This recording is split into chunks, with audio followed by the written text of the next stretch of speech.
He's gonna take you back to the past to play the shitty games that suck ass. He'd rather have a buffalo take a diarrhea dump in his ear. He'd rather eat the rotten asshole of a roadkill skunk and down it with beer. He's the angriest gamer you've ever heard.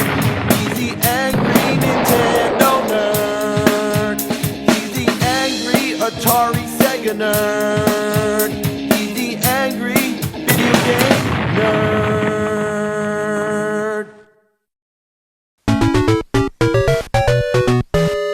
I fucking hate this game. And to begin with, I didn't really expect much. Milon's Secret Castle. If you don't know who Milon is, well, he's the guy from Milon's Secret Castle. It's a humble game. It's not Mario or Mega Man or Michael Jackson. It's just Milon or Milon or Milon, whatever. Who cares?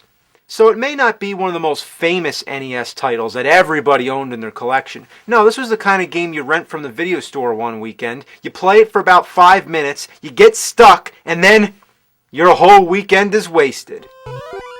It's disappointing because this looks like an okay game. It's just a side-scroller where you're trying to rescue a princess. Basic stuff.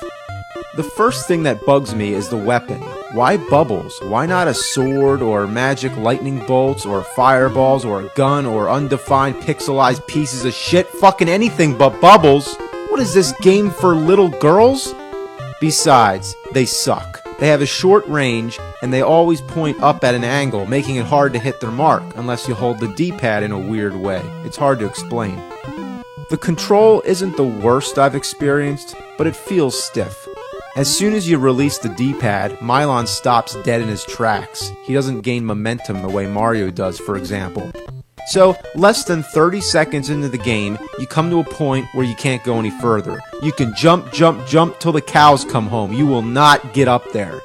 That's when you either shut the game off or discover that you can use bubbles to break open stones. There you go.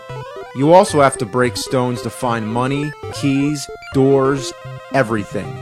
Literally, nothing is in plain sight. But the real annoying part, you can't tell which stones can be broken and which ones can't. In a good game like Zelda, there's always a crack in the wall, giving you indication that there's something there. But in a bad game like this, you have no choice but to just blindly shoot bubbles at everything you see. And you know what that's like? Yeah, you do. That's like in Simon's Quest, where you have to throw holy water at everything. What's the point? There's no thought process. You're just blasting away blocks. The same way the game's blasting away all your fucking brain cells. But even then, it doesn't take much longer to find out that you're stuck. I'm gonna give you a little tour. Here's the first part of the game. You can explore the whole outside of the castle, but you can't go up to the second level yet. For now, all you have is 3 doors and a window. The first door leads to a room that has nothing interesting. The only thing interesting here is an area with a bunch of money. But how the hell do you get over there? It's like the game is deliberately taunting you. Hey, you want that money, don't you? You want that money. Yeah, you want that money. You want that money? Yeah, well, fuck you. You can't have it. So you blast a bunch of blocks, find a key, and then make a door appear by shooting in the thin air. So you use the key to go in the door, and after all that trouble, where does it lead you? Back out the same door you came in.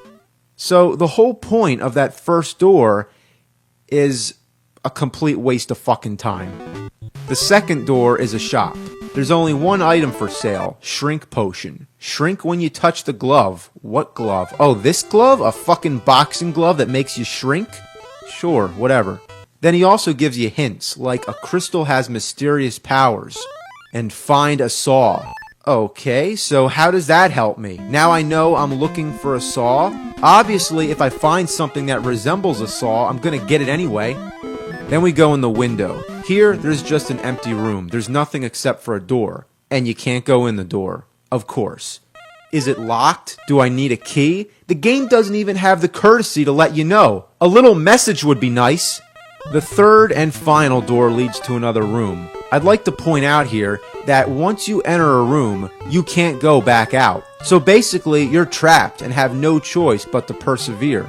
You gotta find the door. It's mindless enough that you have to shoot bubbles into thin air for the door to appear, but look how specific it has to be. I shoot the bubble right where the door is. Nothing happens. I gotta shoot just one space above it. As long as the bubble goes where the door is, why does it matter? But even then, the door's locked, so you gotta find the key. Even if you know where the key is, making it appear is another story. I know it's there, why doesn't it show itself? If I wander away and goof around a little more, I'll come back and there it is. I still don't understand how to make the key appear.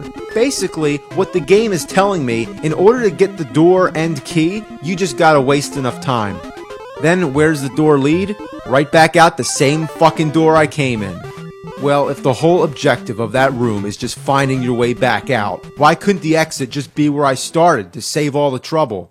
Everything is a dead end. How did they design a game where all you have are two doors that lead to rooms that lead back to the same doors? It's a maze that has no end.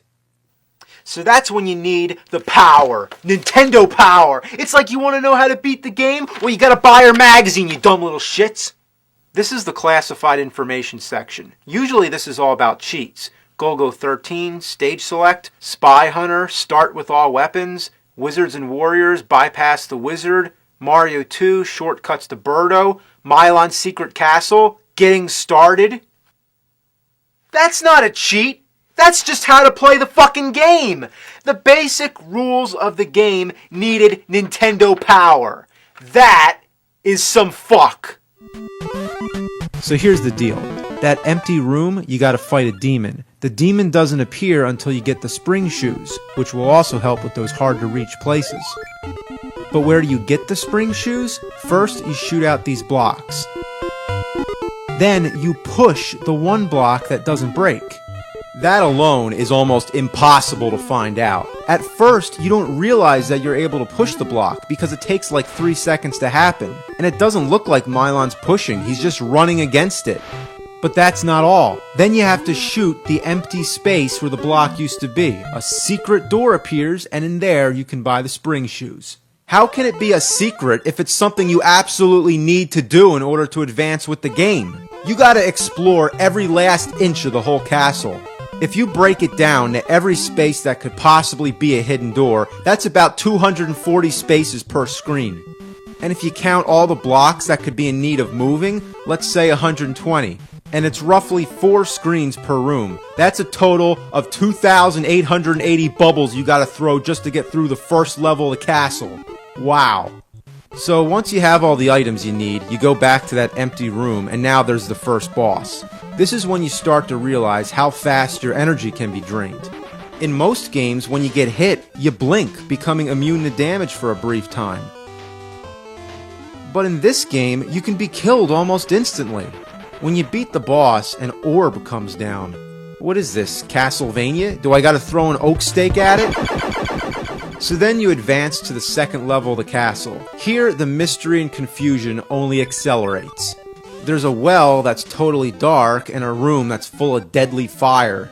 You never know where you're supposed to go first. So what do? Get the power. In this issue, there's a section in Counselor's Corner where gamers' questions are answered. Why Counselor's Corner? Because you're gonna need counseling after you're done with this shit. Alright, so let's see what it has to say.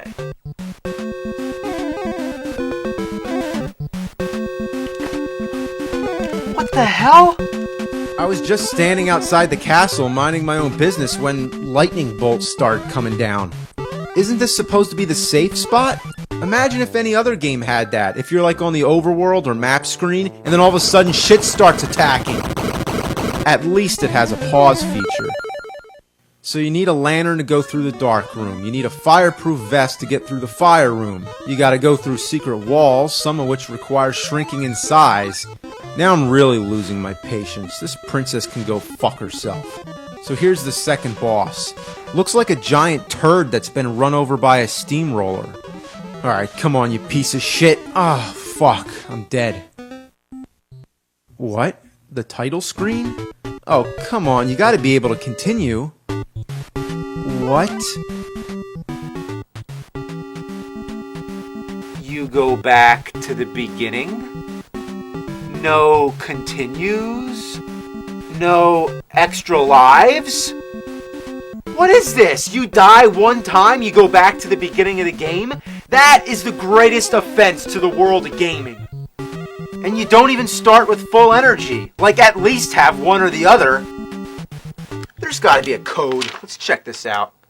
So, there is a continue code. Hold left and push start. Well, that's really simple, but if you didn't know that, you'd be screwed. Milon's secret castle. More like Milon's shitty asshole! It looks like it could have been a good game, but instead, they were just fucking jerking off. I can't believe Hudson put their brand name all over this. You can find the Hudson B, and there's letters that spell Hudson. So I guess by sneaking their name in here so much, they must have been really proud of this game.